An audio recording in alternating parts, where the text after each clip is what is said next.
Hello বন্ধুরা, তোমরা দেখছো এটিভি রিভিউস।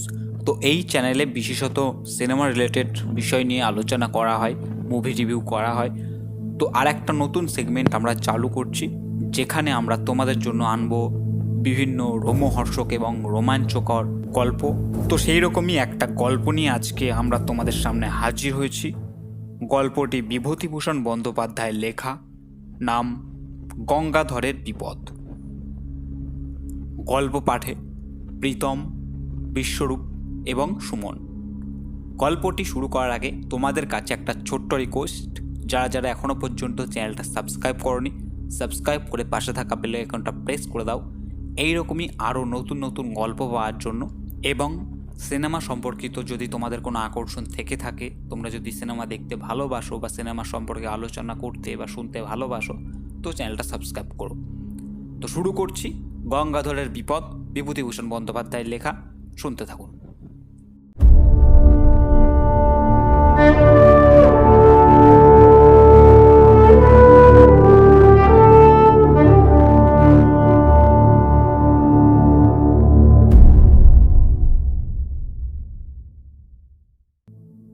অনেকদিন আগের কথা।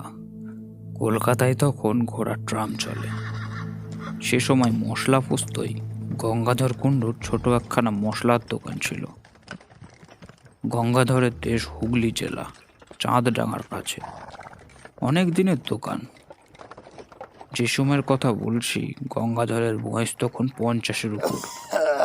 কিন্তু শরীরটা তার ভালো যাচ্ছিল না। নানা রকম অসুখে ভুগত প্রায়। তার উপর ব্যবসায় কিছু লোকসান দিয়ে লোকটা একেবারে মুষড়ে পড়েছিল। দোকানঘরের ভাড়া 2 মাস বাকি, মহাজনের দেনা ঘাড়ে। দুপুরবেলা দোকানে বসে থেলো হুঁকো হাতে লোকটা নিজের অদৃষ্টের কথা ভাবছিল। আজ সন্ধ্যায় আবার গোমস্তা আসবে টাকা নিতে। শাঁসিয়ে গিয়েছে। কি বলা যায় তাকে? পুরনো এক পরিচিত মহাজনের কথা তার মনে পড়ে গেল। নাম তার খোদাদাদ খা, পেশোয়ারি মুসলমান, মেটিয়াবুরুজে থাকে। আগে গঙ্গাধরের সঙ্গে তার লেনদেন ছিল। কয়েকবার টাকা নিয়েছে, শোধও করেছে। কিন্তু সুদের হার বড় বেশি বলে ইদানিং কয়েক বছর গঙ্গাধর সেদিকে যায়নি। ভেবে চিনতে সে মেটিয়াবুরুজেই রওনা হলো। সুদ বেশি হলে আর উপায় কি? টাকা না আনলেই নয় আজ সন্ধ্যের মধ্যে। মেটিয়াবুরুজে গিয়ে খোদাদাদ খায়ের নতুন বাসা খুঁজে বার করতে, টাকা নিতে আর গল্পগুজব করতে দেরি হয়ে গেল। খিদিরপুরের কাটিগঙ্গা পার হয়ে এসে ট্রাম ধরবে হনহন করে হেঁটে আসছে। এমন সময়ে একজন লোক তাকে ডেকে বললে, সাহেব, इधर सुनिए जरा। সন্ধ্যা হয়ে গিয়েছে। যেখান থেকে লোকটা তাকে ডাকলে সেখানে কতগুলো গাছপালার একটু অন্ধকার। স্থানটা নির্জন। তার উপর আবার সঙ্গে এতগুলো টাকা রয়েছে। গঙ্গাধরের মনে একটু সন্দেহ যে হলো না এমন নয়, কিন্তু উপায় নেই। লোকটা এগিয়ে এলে ওই গাছগুলোর তলায় যেন লোকটা তারই প্রতীক্ষায় দাঁড়িয়েছিল। লোকটা খুব লম্বা, মাথার ঝাঁকড়া ঝাঁকড়া চুল ঘাড়ের ওপর পড়ছে।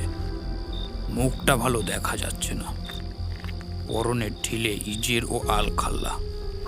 সে কাছে এসে সুর নিচু করে হিন্দি ও বাংলা মিশিয়ে বললে, বাবু, সস্তায় মাল কিনবেন?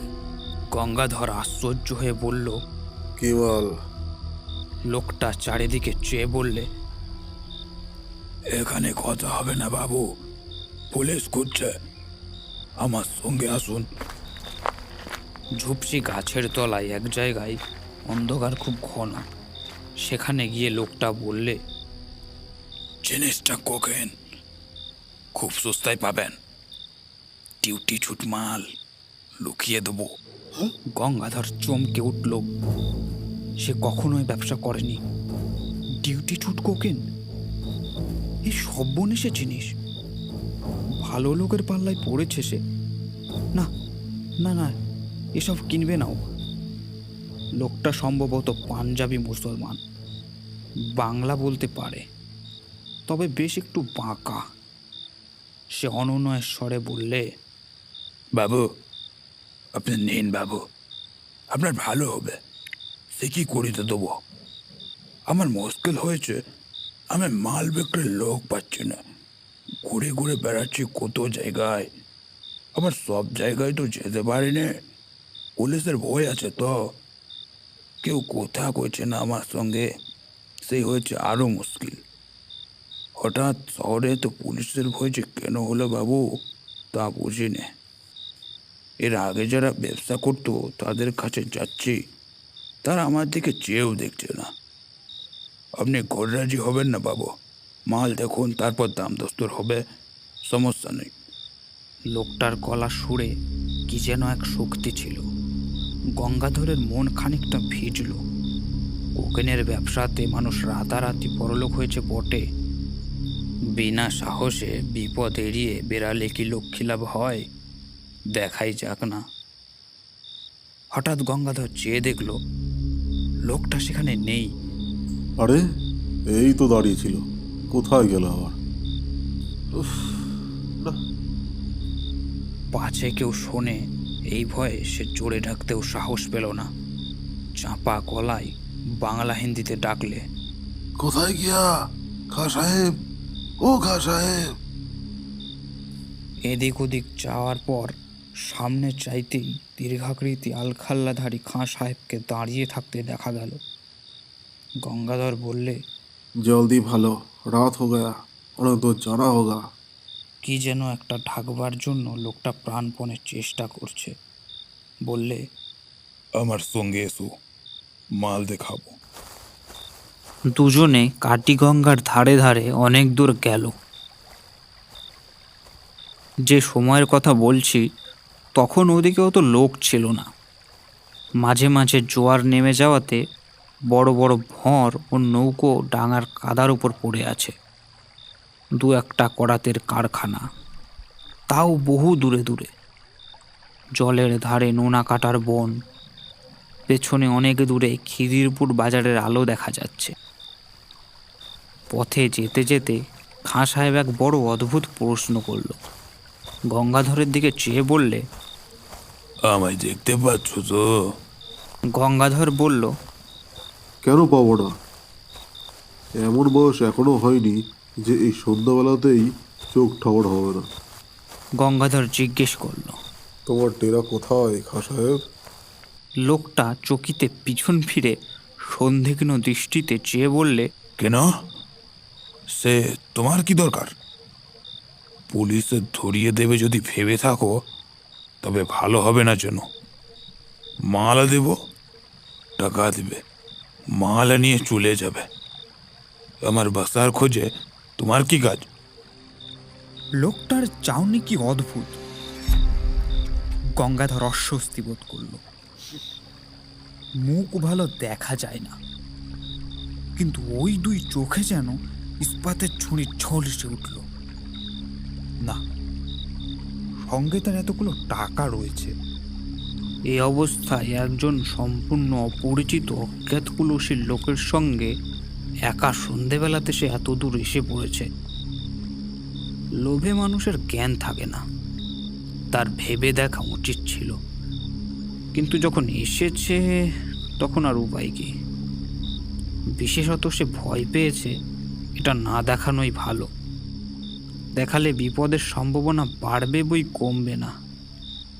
ছুরি বার করে বসলে তখন আর উপায় থাকবে না। অনেক দূরে গিয়ে মাঠের মধ্যে একটি গুদাম ঘর, একটি গাছের গুড়ি পড়ে আছে গুদাম ঘরের দরজা থেকে একটু দূরে। তার ওপর গঙ্গাধরকে বসতে বলল লোকটা, তারপর কোথায় চলে গেল। গঙ্গাধর বসে চারিধার চেয়ে দেখল গুদাম ঘরের আশেপাশে সর্বত্র আগাছার অনুচ্চ জঙ্গল।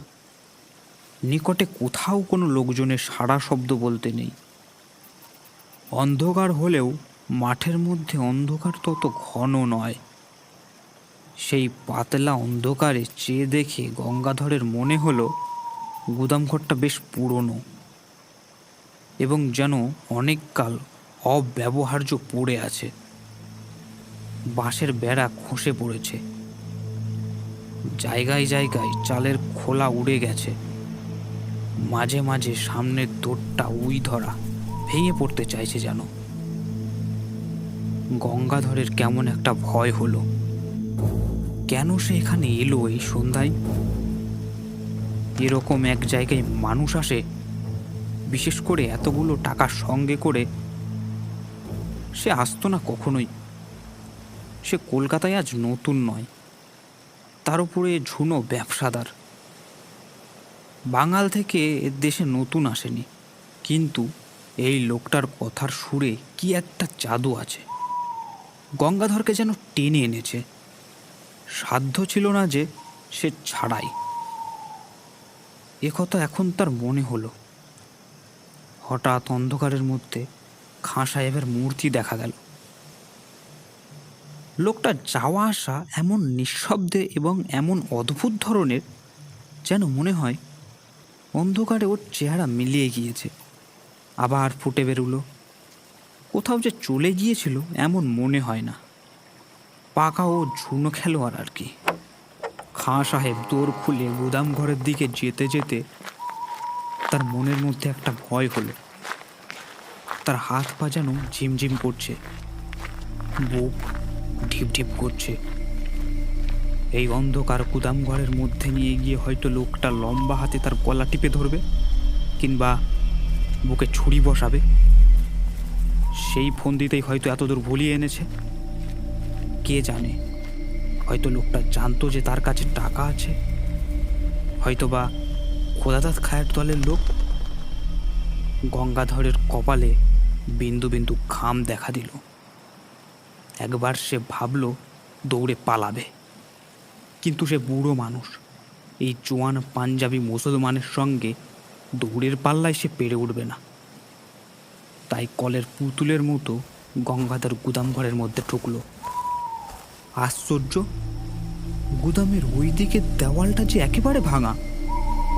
গুদামের সর্বত্র দেখা যাচ্ছে সেই অস্পষ্ট অন্ধকারে। এক জায়গায় খালি দুটো পিঁপে ছাড়া আর কিছু নেই। মাকড়সার জাল সর্বত্র অন্ধকারে দেখা যায় না বটে, তবে নাকে মুখে লাগে। একটা কিরকম যেন ভ্যাপসা গন্ধ গুদামের মধ্যে। মেঝেটা স্যাঁতসেঁতে। গতকাল এর মধ্যে যেন মানুষ ঢোকেনি। এদিকে আবার খাঁ সাহেব গেল কোথায়? লোকটা থাকে থাকে যায় কোথায়? অল্পক্ষণ, প্রায় মিনিট 2 হবে, কেউ কোথাও নেই, শুধু গঙ্গাধর একলা। আবার সেই ভয়টা হলো। এই কেমন ভয়, যেন বুকের রক্ত হিম হয়ে যাচ্ছে। এই বা কিরকম ভয়! আর গুদাম ঘরটার মধ্যে কনকনে ঠান্ডা হাওয়ার যেন একটা স্রোত বইছে। মিনিট 2 পরে খাঁ সাহেব এই তো আধো অন্ধকারের সামনেই দাঁড়িয়ে। হঠাৎ আবার এক অদ্ভুত কথা বললে খাঁ সাহেব। বললে, তুমি কি কালা নাকি? এতক্ষণ ধরে কথা বলছি, শুনতে পাচ্ছ না? কথার উত্তর দিচ্ছ না কেন? কোকেন যে জায়গায় আছে বললাম, দেখতে পেয়েছ? সাবলের চার দিয়ে তুলতে বললাম পিপে দুটো। হাঁ করে সঙ্গের মতো দাঁড়িয়ে আছো কেন? গঙ্গাধরের মাথায় বাজ পড়ল। সে ফিসফিস করে বলল, আরে এ কথা কখন বললো লোকটা? পাগল নাকি? গঙ্গাধর তখন সব মুখস্থ খাঁ সাহেবের মুখের দিকে চাইলে। সঙ্গে সঙ্গে তার মনে হলো তার বিভ্রান্ত বিমূঢ় আতঙ্ককুল দৃষ্টির সামনে খাঁ সাহেবের মুখ, গলা, বুক, হাত, পা, সারা দেহটা যেন চুর চুর হয়ে গুড়িয়ে গুড়িয়ে পড়ছে। সব যেন ভেঙে ভেঙে বাতাসে উড়ে যাচ্ছে। খাঁ সাহেব প্রাণপণে দাঁত মুখ খামুটি করে মনের বিষম জোরে তার দেহের চূর্ণায়মান ভূমিগুলো যথাস্থানে ধরে রাখার চেষ্টা করছে, কিন্তু বেড়ে উঠছে না।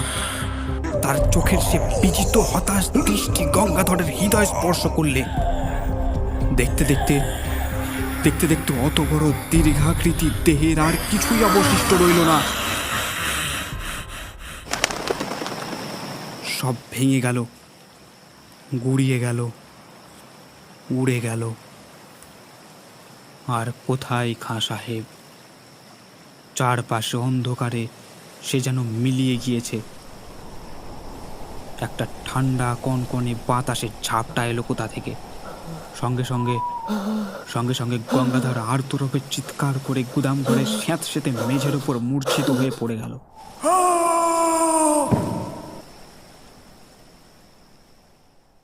একটা দেশি ভঁড় কাছে কোথাও বাধা ছিল। তার মাঝিরা এসে গঙ্গাধরকে অচেতন অবস্থায় তাদের ভরে নিয়ে যায়। তারাই তাকে শেষমেশ দোকানে পৌঁছে দেয়। গঙ্গাধরের টাকা কড়ি ঠিকই ছিল, কানা কড়িও খোয়া যায়নি, তবে শরীর শুধরে উঠতে সময় নিয়েছিল। অনেক দিন পর্যন্ত অন্ধকারে সে একা কিছুতেই থাকতে পারত না। মাস দুই পরে মেটিয়া বুরুজের খোদাদাত খার টাকা শোধ দিতে গিয়ে গঙ্গাধর টাকা নিয়ে যাওয়ার দিন কি ঘটেছিল সেটা বলল। খোদাদাত খা গল্প শুনে গম্ভীর হয়ে গেল। খানিকক্ষণ চুপ থেকে সে বলল, সাহুজি, ও হলো আমির খা। চোরাই কোকেনের খুব বড় ব্যবসাদার ছিল। আজ বছর 15 আগেকার কথা। রমজান মাসে বেশ কিছু মাল হাতে পায়। তক্তাঘাটের কাছে জাহাজ ভিড়েছিল, সেখান থেকে রাতারাতি সরিয়ে ফেলে। জাহাজের লোকের সঙ্গে শর ছিল, কোথায় সে মাল রাখতো কেউ জানে না। সেই মাসের মাঝামাঝি হঠাৎ সে খুন হয়। কেন বা কে খুন করলো তা জানা যায়নি, কেউ ধরাও পড়েনি। তবে দলের লোকই তাকে খুন করেছিল, এটা বোঝা কঠিন নয়। এ পর্যন্ত আমির খার ঘটনা আমি জানি। আমার মনে হয় আমির খা সেই থেকে ঘুরে বেড়াচ্ছে তার মাল বিক্রি করবার জন্যে। ওর লুকানো কোকেনের বাক্স হয়েছে দক্ষজের বোঝা। তা বাবু, সেই গুদাম ঘরটা কোথায় তুমি দেখাতে পারবে? না, সে আমার মনে নেই। গঙ্গাধর অন্ধকারে কোথা দিয়ে সেখানে গিয়েছিল তা তার মনে নেই। মনে থাকলেও হয়তো সে যেত না।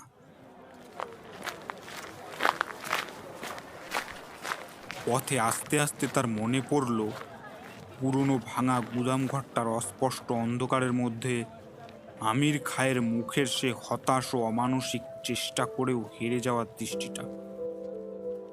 হতভাগ্য কি এতদিনেও বুঝেনি সে মারা গিয়েছে? কে উত্তর দেবে? ভগবান তার আত্মাকে শান্তি দিন।